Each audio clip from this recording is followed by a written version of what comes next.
बड़ी खबर आपको बता दें, इस वक्त कांग्रेस की भारत जोड़ो यात्रा जारी है और गृह मंत्री नरोत्तम मिश्रा ने इस पर जोरदार निशाना साधा है। आपको बता दें, कल कांग्रेस की बैठक पर मंत्री नरोत्तम मिश्रा ने तंज कसा है। उन्होंने कहा है कि अच्छा है कि राहुल गांधी के बहाने ये साथ बैठ रहे हैं। अक्सर कांग्रेसियों को साथ बैठे कभी देखा नहीं जाता है। कांग्रेसियों का एक साथ रहना भी मुश्किल है और ऐसे में अगर भारत जोड़ो यात्रा की बैठक के तहत ये साथ बैठ रहे हैं तो ये कांग्रेस के लिए अच्छी बात है। आइए आपको सुनवाते हैं गृहमंत्री नरोत्तम मिश्रा ने क्या कहा है। सर, मध्य प्रदेश कांग्रेस के बड़े जो नेता हैं कमलनाथ, दिग्विजय सिंह, गोविंद सिंह, अजय सिंह, अरुण यादव सब एक साथ बैठकर कल बैठक करने वाले हैं। राहुल गांधी की जो यात्रा है मध्य प्रदेश में उसकी जिम्मेदारी है। ये तो अच्छी बात है, इसमें क्या बुराई है। इसी राहुल गांधी के ही बहाने इकट्ठे तो बैठ रहे हैं, नहीं तो इनको इकट्ठा करना ही बहुत कठिन है। तो आपने सुना क्या कुछ कहना है गृहमंत्री नरोत्तम मिश्रा का। हालांकि इससे पहले भी वो कई बार भारत जोड़ो यात्रा को लेकर के तंज कस चुके हैं और आपको बता दें, कांग्रेस एक बड़ी बैठक करने जा रही है।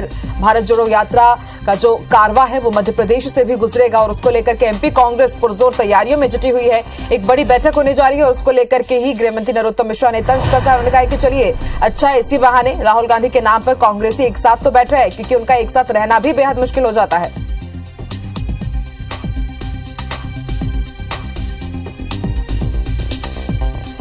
तो यात्रा के बहाने नरोत्तम मिश्रा ने यहां पर निशाना साधा है कांग्रेसियों की एकजुटता पर। और इस वक्त हमारे साथ बीजेपी प्रवक्ता नेहा बग्गा जी जुड़ चुकी हैं। नेहा जी, एकजुटता पर यहां पर तीखा प्रहार किया है नरोत्तम मिश्रा ने राहुल गांधी के बहाने। आइए। हेलो जी नेहा जी, आवाज आ रही है, बोलिए।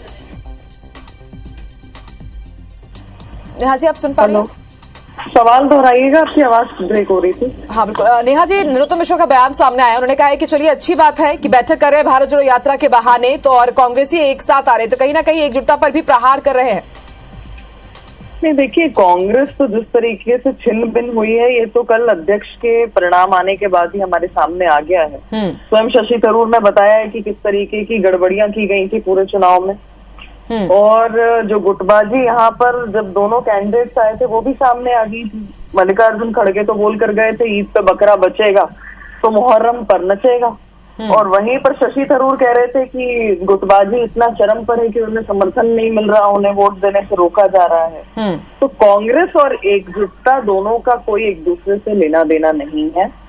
ये जो दोनों हैं बहुत ही विपरीत परिस्थितियों में चलते हैं। और मैं बहुत स्पष्ट करना चाहती हूँ कि जिस तरीके से अलग अलग ग्रुप चलते हैं, चाहे G23 हो, चाहे मध्य प्रदेश में आप देखेंगे मध्य प्रदेश में भी अलग अलग गुट हैं, चाहे दिग्विजय सिंह जी का हो, चाहे कमलनाथ जी का हो, चाहे गोविंद सिंह का हो।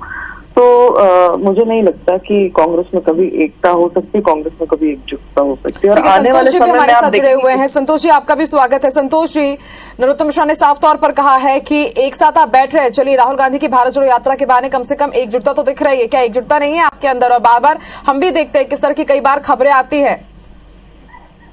देखिए, क्या है कि नरोत्तम मिश्रा जी जो बोल रहे थे असल में खुद की पार्टी के बारे में बोल रहे थे। जो अभी पूर्व में भी दिखा कि प्रधानमंत्री जी कार्यक्रम में कैसी एकजुटता दिखी भारतीय जनता पार्टी में।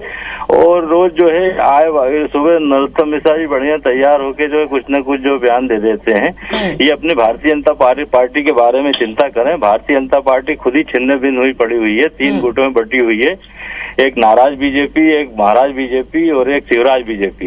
ये तीनों में अंतर्द्वंद चल रहा है। तो ये अपने बारे में सोचे, कांग्रेस क्या कर रही है क्या नहीं कर रही, पूरे देश की जनता को दिख रहा है। और भारत जोड़ो यात्रा में जो लाखों लोग राहुल जी के साथ यात्रा में लगे हुए हैं जो दिख रहे हैं, तो इससे को बौखला के नरोत्तम मिश्रा कुछ ही बोलते हैं। नेहा जी, बौखलाहट है क्या? और बार बार कांग्रेस ये आरोप लगाती है कि जुलाई हुई है बीजेपी। नहीं, कांग्रेस की जो भारत जोड़ो यात्रा है ये जो नया बच्चा जी क्या खुद ही दूसरी पार्टी को अपनाती है, दिन जो है अपने वो उस पादरी के पास जाते हैं। ये जो बात कर रहे हैं ना, अभी पूर्व में प्रधानमंत्री जी ने मध्य प्रदेश में मुख्यमंत्री का कैसा अपमान करा वो दिखा है बच्ची को जिस तरीके से एक सिंबोलिज्म की तरह से राहुल गांधी।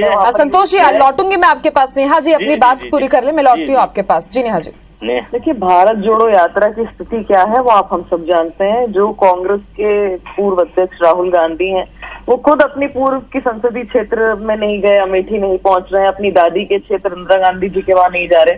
अभी 2 अक्टूबर निकला है, इनकी यात्रा शुरू थी, उसके बावजूद ये बापू के नगरी गुजरात नहीं पहुंचे, पोरबंदर नहीं गए। तो हम जानते हैं कि किस प्रकार की भारत जोड़ो यात्रा है। कहाँ से शुरू कर रहे हैं? केरल से, जहाँ पर पीएफआई से इनका जो हमारी सरकार ने बैन करने का काम किया, उनके साथ ही गठबंधन करते हैं। कहाँ से शुरू कर रहे हैं? जहाँ पर एक पादरी बैठकर भारत माता को अपशब्द कहता है और राहुल गांधी वहां बैठकर मुस्कुराते हैं। कहाँ से शुरू करिए? जहाँ पर राहुल गांधी एक बच्ची का हाथ पकड़ते हैं, जिसमें एक सिंबोलिज्म और तुष्टीकरण की नीति को अपनाते हैं। तो कांग्रेस पार्टी जो भारत जोड़ने की बात कर रही है, भारत तो अखंड था, है और रहेगा, तोड़ने का काम इन्होंने किया था। तो मुझे लगता है पाकिस्तान से इन्हें शुरुआत करनी चाहिए थी, जहाँ के राहुल गांधी पोस्टर बॉय भी। संतोष जी, क्या तुष्टीकरण की यात्रा बन गई है भारत जोड़ो यात्रा? नेहा जी का सीधा आरोप है। देखिए क्या है कि जहाँ तक जो पाकिस्तान की बात कर रही हैं ये, पाकिस्तान में तो इनके नेता जो है नरेंद्र मोदी जी बिरयानी खाने गए थे। ईसाई को जो है एंट्री किसने दी थी देश में? तो ये झूठे लोग हैं, नकली लोग हैं, केवल नाथुराम गोडसे चलाना चाहते हैं, जो है नए लेके आ जाते हैं। और जहाँ तक जो है राहुल जी की बात है, राहुल जी तो 3500 किलोमीटर की यात्रा कर रहे हैं। इनके नेता 500 किलोमीटर की यात्रा कर सकते हैं क्या पैदल?